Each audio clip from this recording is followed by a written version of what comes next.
यदि किसी मुनिहारी का या क्षुल्लक छुल्लिका की जब समाधि हो जाती है तो जिसमें हम लोग शामिल होते हैं, हम लोग का स्नान करना जरूरी है या नहीं?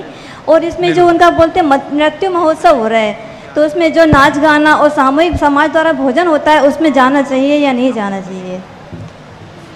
यदि त्यागी व्यक्ति की समाधि हुई है तो उसके बाद एक लोक व्यवहार के कारण यदि स्नान घाट को गए हैं तो स्नान कर लेना चाहिए, क्योंकि संगी पंचेंद्री के जीव का स्पर्श होने मात्र से शास्त्र में स्नान बताया है। संगी पंचेंद्री कोई भी जीव हो, उसके मृत शरीर को स्पर्श करने पर स्नान के लिए शुद्धि शास्त्रों में आई है।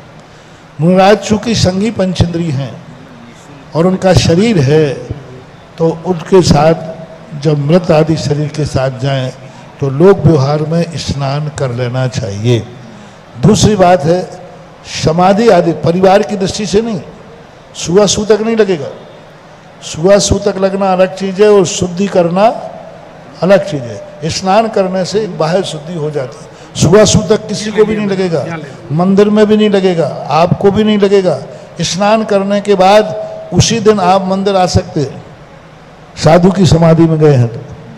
अब रही बात उनके महोत्सव मनाने की, विनती करें, आरती करें, नाच गान करें, कोई बाधा नहीं, समाधि हुई है।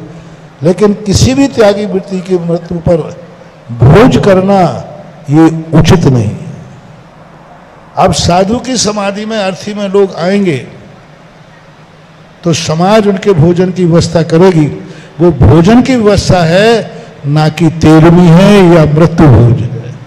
जब आएंगे तो भोजन की व्यवस्था तो करनी ही पड़ेगी।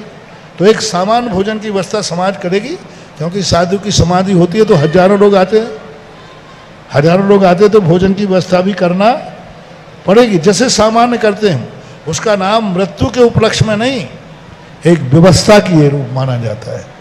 इसलिए ऐसे आदि मृत्यु भोज आदि नहीं करना चाहिए।